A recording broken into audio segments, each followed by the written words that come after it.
WNBA. Here was put out. Remember, this is being put out by the WNBPA. This is on Underdog WNBA. Katie Barnes. WNBA generated enough revenue in 2025 to trigger revenue sharing with players for the first time. For the first time. Per Katie Barnes, teams will receive a pot of $8 million to be dispersed among players. So, what if I told you the WNBA just flipped the entire power dynamic overnight? Yeah, you heard that right. For the first time ever, $8 million is being split across 13 teams, and that's not charity, that's revenue sharing officially kicking in. After 28 long years of reporting losses, the league has finally hit that point where owners aren't just collecting, they're cutting checks back to the talent. That's historic. That's leverage. That's players realizing they're not just the product, they are the business. And if you think that's small, wait till you hear how this actually went down. Check this out. Off the back of Caitlin Clark, even though she only played 13 games, Caitlin Clark put this league on her back, put them in the green for the first time. Y'all should be thanking her, okay? Instead, y'all want to flagrantly foul and take all these cheap shots. That clip right there, that's the energy the players are carrying into this next battle. And if you really listen to what the union leadership is saying, they're not just celebrating, they're sending a message. They believe this move proves every single thing they've been demanding heading into these upcoming CBA negotiations. In their eyes, this revenue share is validation. It's proof of their value, proof of their impact, proof that the league's growth isn't magic, it's built on their talent, their grind, their star power. But here's where it gets real interesting. When you actually dig deeper into this announcement, the timing starts to feel a little too perfect. Almost suspiciously convenient. Like somebody knew exactly when to drop this bombshell to shift the narrative.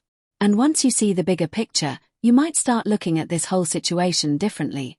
Watch this. Over a predetermined threshold, minus 30% for expenses. Okay, and this is just a bunch of numbers talk. But Caitlin Clark, it appears the WNBA, this is the WNBPA side, again, Caitlin Clark has brought in enough dough to get these players paid extra money. Now, does this $8 million trigger thing, does this mean that the WNBA owner should be doing a 30% revenue share? Probably not. I mean, this doesn't say that. Okay, that last clip. Yeah, that adds a whole different layer to this. Because let's not forget, the WNBA has famously refused to open up the full financial books. The actual statements. The real numbers. The players, and definitely the public, don't get to see all of that in detail. So while everybody's popping champagne over revenue sharing, there's still a whole lot we don't know behind the scenes. And here's where it gets spicy. There's one specific name that keeps getting conveniently left out of this entire celebration. Almost like they're going out of their way not to say it. All last year, that narrative was building. The buzz was loud. The impact was undeniable. And make no mistake, when a name that big doesn't get mentioned, that omission, it's intentional. Now let's really break this down. Because that revenue threshold they're celebrating like it's some random miracle that didn't just fall out of the sky. Something, or someone, pushed it over the line. Let's talk about what really moved the needle. Watch this. Players are using to make it seem like they should be getting more right now. I definitely believe this is a tactic being used in this current moment. But make no mistake about it, the players wouldn't be getting this or asking for all this if it were not for Caitlin Clark, because without Caitlin Clark, they would have never hit the threshold. If it wasn't for Caitlin Clark, they would never hit the threshold. Let's keep it real. You know what I'm saying? If we gonna do something, let's be for real. Now that clip. That's where the math starts hitting different. See, this whole revenue threshold wasn't random. It was baked into the 2020 collective bargaining agreement, built off 2019 revenue numbers that were supposed to grow by 20% every single year. That was the formula. Stack it. Compound it. Raise the bar annually. And then boom, COVID-19 shows up and absolutely bodyslams the league's revenue streams in 2020 and 2021. Empty arenas. slashed attendance. Uncertainty everywhere. Those financial targets. They looked like a straight-up pipe dream. Like something that would sit in the CBA collecting dust forever. It felt unreachable, until last season. Until one singular player changed how America consumes women's basketball. Ratings exploded. Ticket demand went crazy. Merch flew off the shelves. Suddenly, that scary revenue formula in the CBA, the one that defines shared revenue as everything over a predetermined threshold minus 30% for expenses, didn't look so impossible anymore. It got smashed through. And when you connect those dots, you start realizing this wasn't just organic growth. This was a moment. A surge. A cultural shift powered by one undeniable force. Now let's talk about who that was, and why nobody wants to say it out loud. Check this out. They're cut. Sure. They've helped build this league into what it is. That's the one side. The other side is that the owners have been here too. And they're saying over a lengthy period of time, we've been losing money. We ain't trying to lose more. And that's where the lines are drawn in the sand. So what you have to ask yourself as ladies is, look at what you've built and look at all that's happening in the world of sports. Can you afford to jeopardize a season? Yeah. Because in the end, the owners who are not known, who are not in the public eye, who are not public faces for the league, they could sit back and say, hey, we got our money. We ain't trying to lose more. So it hurts the game and we can't make it, but we ain't trying to lose more anyway. You're ladies, you're trying to make this money and you're trying to build off the league. And my advice, and I've said this in the past, would be this. Continue to strive hard to get yours, be reasonable, understand where the lines are drawn in the sand and go from there. But a rising tide lifts all. Man, that last clip. That's when things start to get downright wild. Stephen A. Smith laid it out perfectly. The context, the hype, the numbers, but he stops short of naming the real driver here. That's where ESPN's Katie Barnes comes in, dropping a bombshell on Sunday, citing union leadership as her source.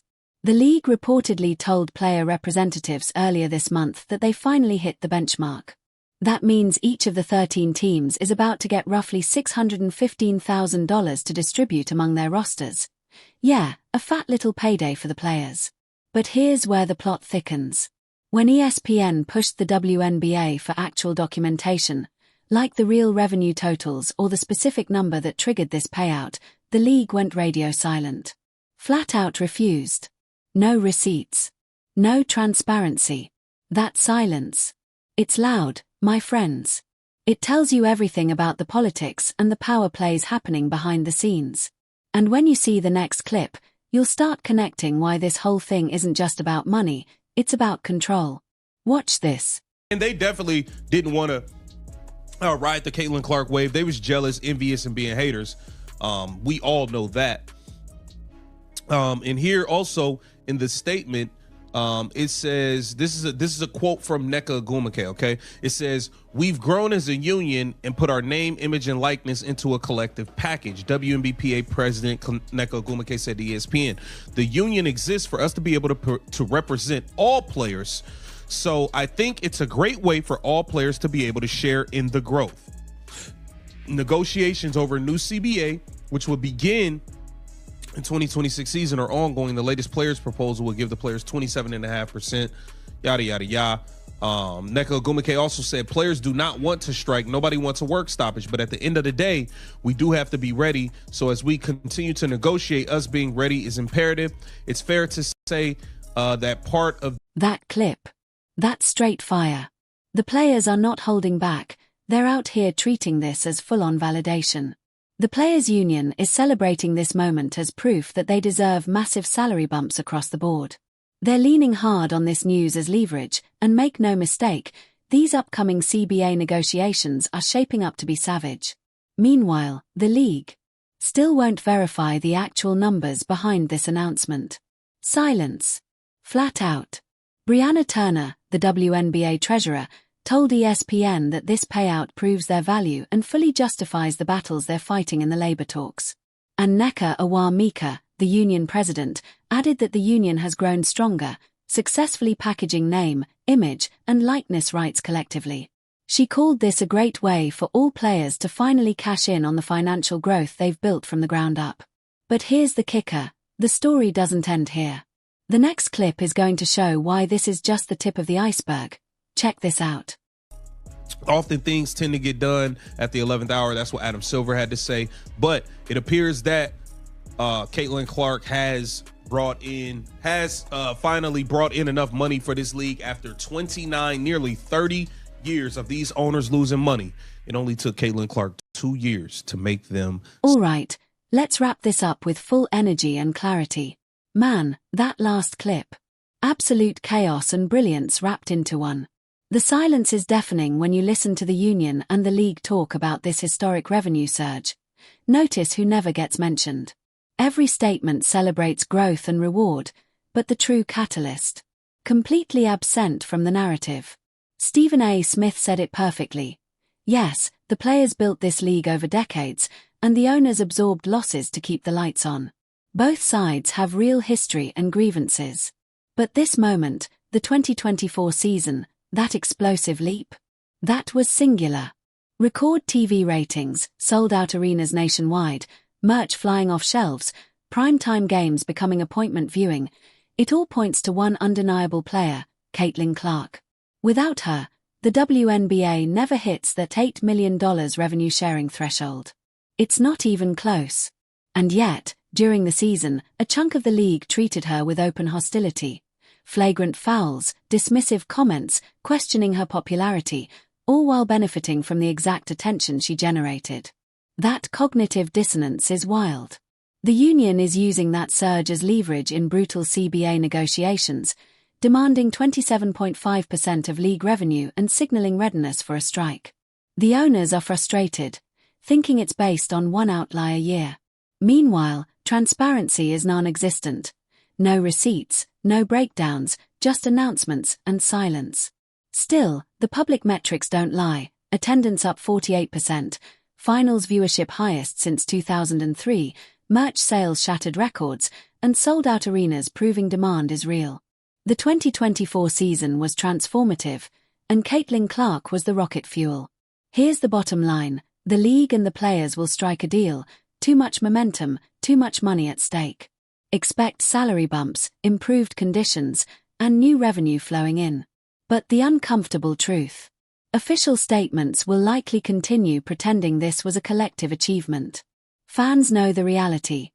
One generational talent changed the economic landscape of the league. So, shout out to the players. You earned your checks. But maybe, just maybe, show some gratitude to the person who made it possible this year. Without her, you'd still be flying commercial and dreaming about that first payout.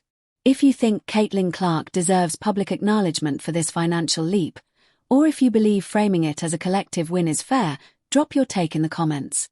And hit that subscribe button because these CBA negotiations are about to get messy, and WNBA Vibe will be breaking down every twist and turn as it happens.